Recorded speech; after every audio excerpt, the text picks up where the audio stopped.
Welcome back. Take a moment to think about your Adar identity card. If you had to write out that 12-digit sequence right now, you would probably jot it down in a few seconds without a second thought. But try writing that same string of numbers using Roman numerals. Everyday modern necessities, like entering a phone number or checking a bank balance, suddenly become a sprawling geometry project. The ancient Egyptians ran into this exact wall. Their method for writing a larger value was to invent a bigger symbol and then keep stacking and repeating those marks over and over to tally up a total. If you have to keep inventing entirely new shapes every time a value grows, trying to calculate a rocket's fuel trajectory or balance a national budget becomes mathematically impossible. Humanity eventually solved this massive inefficiency by combining two distinct ideas: the concept of place value and the invention of the number zero. Without these two precise conceptual leaps, the complex computing architecture that runs our modern digital world could not exist. To find the origins of place value, we have to go back about 4,000 years to ancient Mesopotamia, in present-day Iraq. They developed a base 60, or sexagesimal, number system. We still live with their math today. The Mesopotamian base 60 logic is the reason we divide 1 hour into 60 minutes and 1 minute into 60 seconds. Their real breakthrough was reusing the very same small set of symbols for the numbers 1 through 59. They let the physical position of a group of symbols dictate how much it was worth. This animated chart illustrates their method. Reading from right to left, a mark in the first column represents how many ones you have. Move a column to the left, and that same mark represents how many 60s you have. One more column left, and you're counting multiples of 3,600. But notice what happens to this chart when a column had no value to report. The scribe simply left a physical blank space. Because human handwriting is inconsistent, those gaps varied in width. Depending on how a particular scribe wrote, two vastly different numbers could look identical to a reader. A mathematical structure that relies on physical distance to dictate value is highly unreliable if its gaps can be easily misread.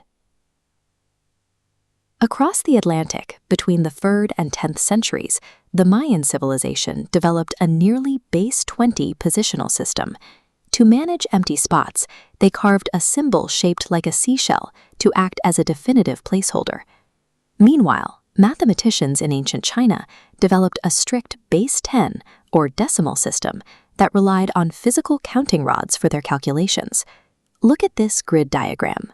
To prevent column confusion when a space was blank, the Chinese alternated the physical orientation of the rods, placing them vertical and horizontal in adjacent columns to keep the values distinct. Whether using carved seashells or rotating rods, early mathematicians worldwide were searching for a reliable way to write down the concept of nothingness. The definitive solution arrived in ancient India. Mathematicians there developed the Hindu number system, a strict base 10 structure built on just 10 symbols, from 0 through 9.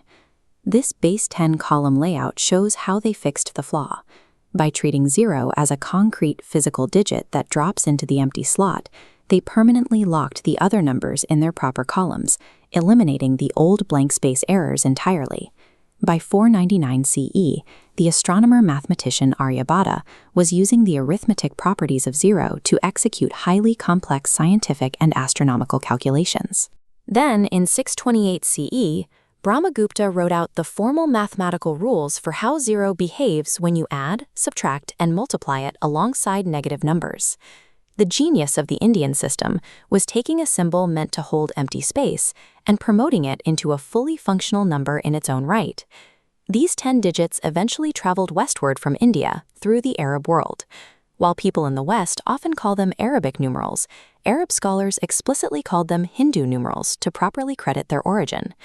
The mathematician Fibonacci introduced the system to Europe around 1200 CE, but old habits resist change. It took Europeans centuries to actually abandon their Roman numerals for daily use. Today, our daily infrastructure runs smoothly on this exact logic. A sequence like a 6-digit postal PIN code functions precisely because every single digit and its exact position holds an unambiguous mathematical value. It took thousands of years of iteration, from the Mesopotamian base 60 columns to the Mayan and Chinese workarounds, all the way to the rigorous mathematical rules written in India to perfect the system. Our ability to compute complex physics and code modern software relies entirely on our ancestors inventing a definitive symbol to represent absolutely nothing. Thanks for watching. Now that we've covered the history of numbers, let's see how much you remember. Take a look at these 5 revision questions and test your knowledge.